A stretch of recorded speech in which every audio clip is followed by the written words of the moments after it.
होने वाला क्यों? आज हम एक नया चैप्टर शुरू करने जा रहे हैं। तो उसके लिए हम सबसे पहले आपसे कुछ प्रश्न करेंगे, उन प्रश्नों के उत्तर आपको देना है।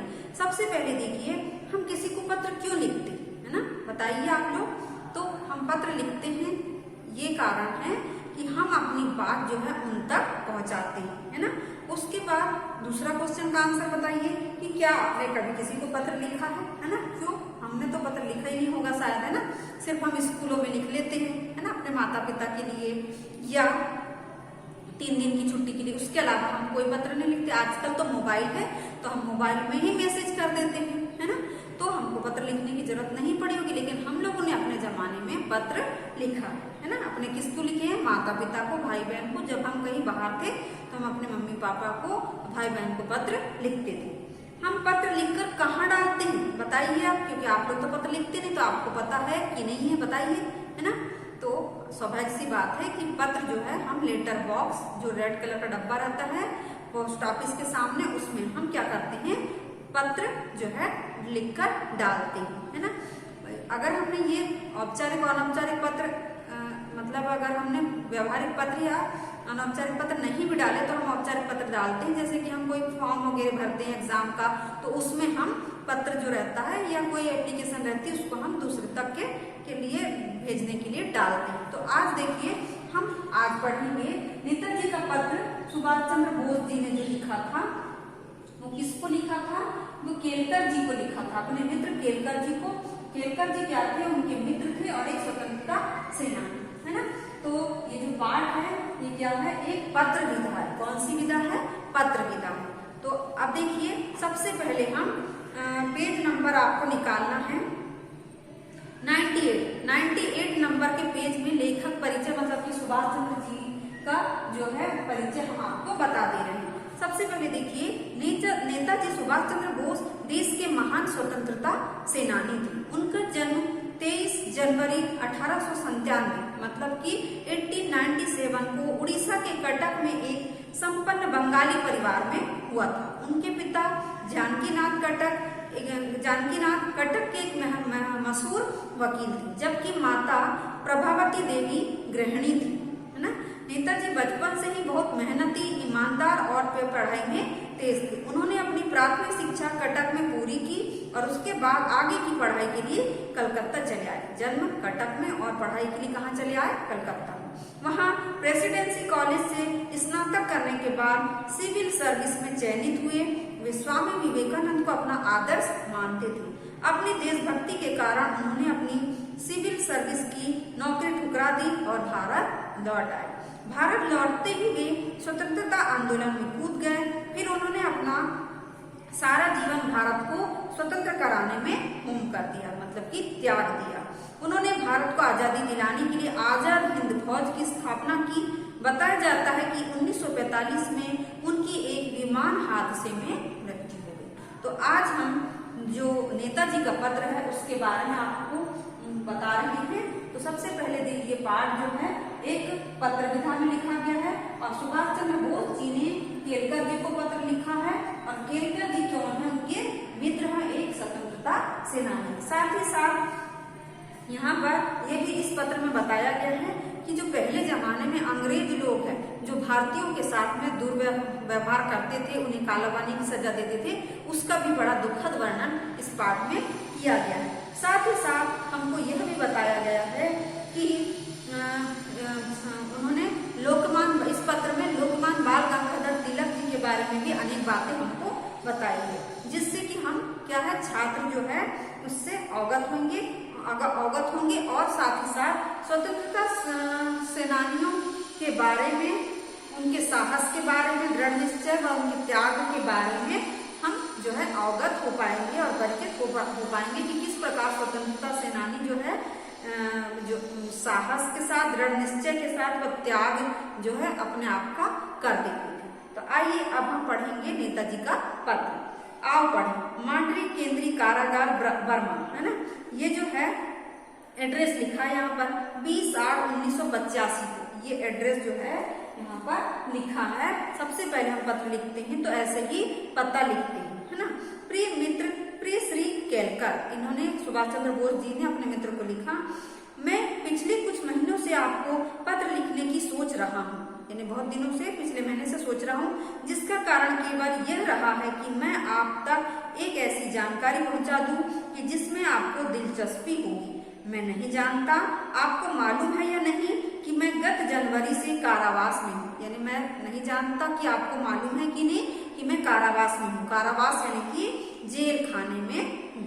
जब बहरामपुर कारागार बंगाल से मुझे मांडले कारागार स्थानांतरित करने का आदेश मिला था। कारागार यानी होता है जेल खाना, कारावास यानी बंदी खाना, जेल खाना, और कारागार यानी होता है बंदी गृह या जेल खाना। तो मुझे पहले वहां पर रखा गया था और अब जो है बहरामपुर कारागार बंगाल से मुझे अब मांडले कारागार में, यानी कि ये जेल से अपने मित्र जो है केलकर जी को पत्र लिख रहे हैं।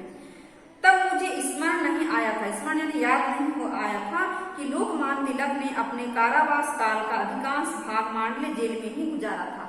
अब मुझे याद आ रहा है कि लोकमान्य तिलक जी है, उन्होंने भी अपने मतलब जीवन काल में जो जेल की यात्रा की थी, तो वो जेल की यात्रा जो की थी उन्होंने, तो वो मांडले जेल में ही बिताया था। जब तक कि मैं यहाँ सशरीर आ नहीं गया, है ना, चार दीवारी में यहाँ की बहुत ही हतोत्साहित कर देने वाले परिवेश में स्वर्गीय लोकमान्य तिलक ने अपने सुप्रसिद्ध गीता भाष्य ग्रंथ का प्रणयन किया था, जिसने मेरी नम्र राय में उन्हें शंकर और रामानुज जैसे प्रकांड भास्करों की श्रेणी में स्थापित कर दिया है। रामानुज क्या है? एक वैष्णव संत है, उन पर भक्ति परंपरा का गहरा प्रभाव रहा है। वे विशिष्टतावाद के प्रवर्तक थे। उन्होंने वेदांत दर्शन पर आधारित नया दर्शन विशिष्टतावाद वेदांत लिखा। अब देखिए एक और चीज है, महान राष्ट्रवादी विचारक, शिक्षक, वकील और समाज सुधारक बाल गंगाधर तिलक को लोकमान्य के नाम से जाना जाता है। लोकमान्य का अर्थ होता है लोगों द्वारा स्वीकृत या मान्य, है ना, इसीलिए लोकमान्य नाम दिया गया। अब देखिए जिस वार्ड में, वार्ड यानी कि बाड़ा या घेरा, है ना, में लोकमान्य रहते थे वह आज तक सुरक्षित है, यानी वो जेल में कहाँ चले गए? मांडले जेल में। वहां पर पहले लोकमान्य तिलक भी जा चुके थे। तो कहते हैं कि जहां पर लोकमान्य तिलक जी को रखा गया था, ये अपने मित्र केलकर जी को बता रहे हैं, तो वो जगह आज भी सुरक्षित है। हालांकि उसमें थोड़ी बहुत फेर बदल कर उसे बड़ा बना दिया गया है ना, यानी उसको कैसा कर दिया गया है? छोटा था तो बड़ा बना दिया गया। हमारे अपने वार्ड की तरह वह भी लकड़ी के तख्तों से बना है, जैसे हमारे वार्ड तख्तों से, लकड़ी के तख्तों से बने, वो भी वैसे ही बना, जिसमें धूप से, वर्षा में पानी से, शीत ऋतु में सर्दी से तथा सभी ऋतु में धूल भरी हवाओं से बचाव नहीं हो पाता, है ना। जैसे हम लोगों को असावधानी मतलब असावधानी हो जाती है, वैसे ही वहां पर भी उनको भी असावधानी होती थी। मेरे यहाँ पहुंचने के कुछ ही क्षण बाद मुझे उस वार्ड का परिचय दिया गया है। लोगों ने मुझे, वहाँ के लोग ने मुझे बताया। मुझे यह बात अच्छी नहीं लग रही थी कि मुझे भारत से निष्कासित कर दिया गया था, यानी भारत से बाहर निकाल दिया गया था, लेकिन मैंने भगवान को धन्यवाद दिया, है ना। मांडले में अपनी मातृभूमि से बलात् अनुपस्थिति के बावजूद मुझे पवित्र स्मृतियां राहत और प्रेरणा देगी। धन्यवाद इसलिए दिया कि हो सकता है मैं कोई अच्छा काम करूं, है ना। कभी कभी हमारे साथ कोई बुरा काम होता है तो हमको तब भी भगवान को धन्यवाद देना चाहिए कि हो सकता है अब हमारे साथ कुछ अच्छा हो, ठीक है। अब आगे देखिए, ऐसे ही अन्य जेलों की तरह यह एक ऐसा तीर्थ स्थल है जहां भारत का एक महानतम सपूत लगातार 6 वर्ष तक रहा, है ना। हम जानते हैं 6 वर्ष तक वहाँ कौन थे? लोकमान्य बाल गंगाधर तिलक रहे। हम जानते हैं कि लोकमान्य ने कारावास में 6 वर्ष बिताए, लेकिन मुझे विश्वास है कि बहुत कम लोगों को यह पता होगा कि उस अवधि में उन्हें किस हद तक शारीरिक और मानसिक यंत्रणाओं से गुजरना पड़ा था। यानी ये सभी को पता नहीं होगा कहते हैं, है ना, पर मुझे बहुत कम ही लोगों को पता है कि उस समय उन्हें बहुत सारी शारीरिक और मानसिक जो पीड़ाएं हैं, कष्ट है, उससे उनको गुजरना पड़ा। वे यहाँ एकदम अकेले रहे और उन्हें कोई बौद्धिक स्तर का साथी नहीं मिला। मुझे विश्वास है कि उन्हें किसी अन्य बंदी से मिलने जुलने नहीं दिया जाता था। उन्हें सांत्वना देने वाली एकमात्र वस्तु किताबें थी, यानी वो किताब पढ़ते रहते थे और वे एक कमरे में एकाकी रहते थे, मतलब कि अकेला रहते थे, है ना। यहाँ रहते हुए उन्हें 2 या 3 भेंटों से अधिक का मौका नहीं दिया गया। किसी से जो उनको मिलाया गया तो सिर्फ 2 और 3, और इससे ज्यादा भेंट उनसे किसी नहीं की गई। ये भेंट भी वे कभी भी खुलकर और हार्दिकता से नहीं कर पाए होंगे, है ना, खुलकर नहीं कर पाए वे किसी से भी मिलना। उन तक कोई अखबार नहीं पहुंचने दिया जाता था। उनकी जैसी प्रतिष्ठा और स्थिति वाले नेता को बाहरी दुनिया के घटना चक्रों से एकदम अलग कर देना एक तरह की यंत्रणा थी, है ना, यानी कष्ट था। और इस यंत्रणा को जिसने भुगता है वही जान सकता है ना, और कोई नहीं जान सकता। इसके अलावा उनके कारावास की अधिकांश अवधि में देश का राजनीतिक जीवन मंद गति से खिसक रहा था, यानी देश का जो राजनीतिक शिखर है वो क्या हो रहा था, जीवन धीरे धीरे यानी कि खत्म होते जा रहा था। और इस विचार ने उन्हें कोई संतोष नहीं दिया होगा कि जिस उद्देश्य को उन्होंने अपनाया था उनकी अनुपस्थिति में आगे बढ़ रहा है ना, कि जिस उद्देश्य को, यानी कि कोई और उसको सुधार सके देश की राजनीतिक परिस्थिति को, ऐसा कोई नहीं।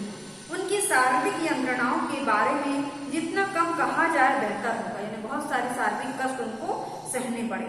वे दंड संहिता यानी दंड की धारा के अंतर्गत बंदी थे और इस प्रकार आज के राजबंदियों की अपेक्षा कुछ मायनों में उनकी दिनचर्या कहीं अधिक कठोर रही होगी, यानी जैसे आज के लोग सहन करते उससे ज्यादा उन्होंने कष्ट सहन करे। इसके अलावा उन्हें मधुमेह की बीमारी थी, मधुमेह यानी कि डायबिटीज, है ना, जब शुगर बोलते हैं अपने को, शर्करा। जब लोकमान यहाँ थे मांडले का मौसम तब भी प्राय ऐसा रहा होगा जैसे आजकल है, और आज नौजवानों को शिकायत है कि वहाँ का जलवायु शिथिल कर देने वाला और मंदाग्नि तथा गठिया को जन्म देने वाला था। यानी मंदाग्नि यानी अपच, यानी उस समय वहाँ की जलवायु ऐसी थी कि कोई भी चीज खाते, खाना पीना तो क्या होता था, पच नहीं पाता था, पाचन शक्ति क्या हो गई थी, कमजोर हो गई थी, और उससे गठिया जो रोग होता है ना, जो हाथ पर दर्द वाला, वो हो जाता था। और धीरे धीरे अटूट रूप से वह व्यक्ति की जीवन शक्ति सोख लेता है। तो अनुमान लगाया जा सकता है कि लोकमान ने कितना कष्ट सहा होगा, जो कि स्वयं वयोवृद्ध थे, है ना, यानी बोला गया है कि इस प्रकार का वहां पर जलवायु थी, तो इस प्रकार अनुमान लगाया जा सकता है कि लोकमान ने कितना कष्ट जो है सहन किया होगा, और वो क्या थे, वयोवृद्ध थे, यानी कि थोड़ी थोड़ी मतलब बूढ़ी अवस्था में वो आ गए थे। तो बच्चों आज के लिए इतना काफी है, बाकी आगे का चैप्टर जो है हम नेक्स्ट वीडियो में आपको समझाएंगे। आज की कक्षा हम यही समाप्त करें, जितनी भी मीनिंग आई होगी तो वो आप होमवर्क में करेंगे, और उसके साथ ही साथ यहाँ पर आपको क्या करना है, होमवर्क में शब्दार्थ करना है, और दूसरा जीवन परिचय करना है ना, जीवन परिचय जो है सुभाष चंद्र बोस जी का, वो आपको अपनी कॉपी में नोट करना है। आज की कक्षा हम यही समाप्त कर रहे हैं। धन्यवाद बच्चों।